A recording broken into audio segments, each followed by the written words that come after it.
दोस्तों, मैं हूं मुक्ता दीक्षित एस्ट्रोलॉजर। आज हम बात करेंगे कि कुंडली में कौन से ग्रह जो रहते हैं मार्केट के लिए सफलता के सूचक होते हैं, धन प्रदान करते हैं। तो जी हाँ दोस्तों, जैसा कि आप जानते हैं कि हमारे कार्यालय से आप जन्म कुंडली, हस्तरेखा, रत्न, वास्तु के साथ साथ शेयर मार्केट की एस्ट्रोलॉजी में आप gold, silver, Nifty bank, crude oil, इन सब के दैनिक, weekly, monthly prediction, levels, time frame आदि दे सकते हैं और जानकारियां आप ले सकते हैं ज्योतिष के आधार पर जो बनाई जाती हैं। तो सबसे पहले हम यहाँ पर कुंडली की बात करेंगे कि कुंडली किस प्रकार से शेयर मार्केट में काम करती है। जी हाँ दोस्तों, सबसे पहले तो कारक होता है चंद्रमा। चंद्रमा यदि आपकी जन्म पत्रिका में सही स्थिति में नहीं होगा तो यह आपको किसी भी प्रकार से मार्केट में सफल नहीं होने देता, क्योंकि चंद्रमा के लिए कहा गया है, चंद्रमा मन का कारक होता है, तरल पदार्थों का कारक होता है। और सबसे ज्यादा यदि हम इंटरडे के मार्केट की बात करते हैं तो इस मार्केट में चंद्र ग्रह का प्रभाव सर्वाधिक हमको देखने को मिलता है। यदि यह शुभ ग्रह के साथ आ जाता है तो हम देखते हैं कि अचानक मार्केट में तेजी के योग देखने को मिलते हैं। पाप ग्रहों से ग्रसित हो जाता है तो मंदी के योग हमको देखने को मिलते हैं। इसके साथ यदि हम देखें तो सबसे ज्यादा वोलेटाइल जो मार्केट को करता है वह चंद्र करता है। और इसके साथ सूर्य, शनि, राहु, केतु और इनके ग्रह यदि इन ग्रहों का प्रभाव हो जाता है तो ये भी मार्केट की दिशा को बदल के रख देते हैं। इस प्रकार से जैसा कि हम देखते हैं कि ज्योतिष शास्त्र के अनुसार दो पक्ष होते हैं, एक होता है कृष्ण पक्ष, एक होता है शुक्ल पक्ष। शुक्ल पक्ष जिसमें पूर्णिमा कहा जाता है, शुक्ल का चंद्रमा रहता है 15 दिन और 15 दिन अमावस्या का चंद्रमा रहता है, जो काली रात रहती है अमावस्या की। तो इनके प्रभाव का जो व्यक्ति के मन पर विशेष प्रभाव पड़ता है। कई लोग ऐसे भी रहते हैं कि जो देखते हैं कि पूर्णिमा के समय में उन्हें विशेष लाभ के योग बनते हैं, वहीं किसी व्यक्ति को अमावस्या के समय में जो है विशेष लाभ के योग बनते हैं 15 दिनों में। तो यह सब ग्रहों की स्थिति जो आपकी कुंडली में रहती है उसके अनुसार ऐसे फल घटित होते हैं। हर व्यक्ति जो है प्रतिदिन मार्केट से लाभ नहीं ले सकता है, क्योंकि जब तक आपका चंद्र शुभ स्थिति में रहता है उसी समय तक आप लाभ ले सकते हैं। और चंद्र की स्थिति जैसे खराब हो जाती है तत्काल आप किसी प्रकार से लॉस को बुक करते हैं। तो इस प्रकार से चंद्रमा जो रहता है आपकी कुंडली में बहुत महत्वपूर्ण स्थान रखता है। मार्केट से लाभ लेने के लिए चंद्र की स्थिति को समझना, देखना यह बहुत अति आवश्यक होता है।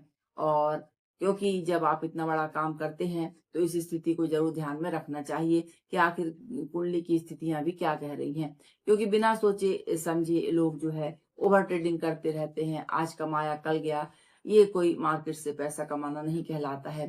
प्रॉफिट वो कहलाता है जो आप कुछ अपने घर बचा कर ले जाएं।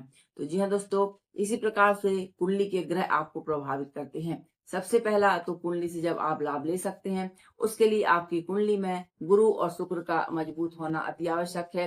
साथ में बुध ग्रह का मजबूत होना आवश्यक है। यदि बुध, गुरु, शुक्र इनका संबंध धन स्थान यानी द्वितीय भाव, पंचम स्थान, चतुर्थ भाव, सप्तम भाव, लाभ और भाग्य से रहता है, और साथ में चंद्रमा की स्थिति यदि शुभ ग्रहों से युक्त रहती है आपकी पत्रिका में तो आप लाभ ले सकते हैं। लेकिन किसी प्रकार से चंद्रमा पाप पीड़ित हो जाए यानी शनि, मंगल, राहु, केतु यदि इन ग्रहों के साथ युति दृष्टि बन जाए तो निश्चय ही आपको लॉस ही जो है आपको बुक करना पड़ता है। तो इस प्रकार से ऐसी ग्रह स्थिति जो रहती है आपके लिए यह सचेत करती हैं कि आप मार्केट में काम करें या ना करें। तो यह स्थिति जरूर समझ लेना चाहिए, ताकि आप अपना बना बनाया कैपिटल ना मिटावें, ना खराब करें और किसी भी प्रकार से जो है बनी बनाई जायदाद को मिटा करके मार्केट में काम करना यह कोई चतुराई नहीं कहलाती है। ऐसे सभी लोगों को बचना चाहिए। मार्केट को अच्छे से सीखें, उसको समझें, उसके बाद ट्रेड करें। इसके साथ कुंडली के ग्रह नक्षत्र भी आपके फेवर में है या नहीं यह भी जान लेना चाहिए। तो इससे हमें सफलता की जो है चांस आगे मिल जाते हैं। तो जी हाँ दोस्तों, इस प्रकार से कुंडली के ग्रह दशाओं के साथ साथ यदि कोई अच्छे राजयोग भी आपको बने हुए हैं कुंडली में क्योंकि 28 प्रकार के धन योग कुंडली में कहे गए हैं, तो जिसकी कुंडली में सबसे ज्यादा अधिक धन योग बनते हैं उसको अधिक प्रॉफिट यानी लाभ के योग देता है। इसके साथ हानि के योग बने हैं तो आपको हानि होगी चाहे आप कुछ भी करें। इसके साथ यदि आपकी जन्म कुंडली का अष्टक वर्ग देखा जाता है, यदि अष्टक वर्ग में कितनी रेखाएं बनती हैं, यदि आपकी अष्टक वर्ग में जो है कम रेखाएं रहती हैं, मिनिमम यदि आपकी कुंडली में 20-25 और जो 22 से कम रेखाएं हैं तो निश्चय ही आपको जो है हानि देखने को मिलती है। यदि इससे ऊपर रेखा रहती हैं तो कुछ काम के योग जो है लाभ के योग बनते हैं। इसके साथ यदि हम देखते हैं तो आपका नवांश भी आपको बहुत महत्वपूर्ण स्थान रखता है। इसके साथ आपकी जो महादशाएं चलती रहती हैं वह भी आपके जीवन में जो है लाभ के योग और संकेत बतलाती हैं। यदि किसी शुभ ग्रह की महादशा चल रही है और वह दशा का स्वामी यदि शुभ ग्रह है और तो वह आपको अच्छा लाभ दे सकता है, लेकिन उस ग्रह का संबंध आपके पंचम भाव, लाभ भाव, सप्तम भाग्य और लाभ से होना चाहिए, तभी वह आपको लाभ के योग बना सकता है।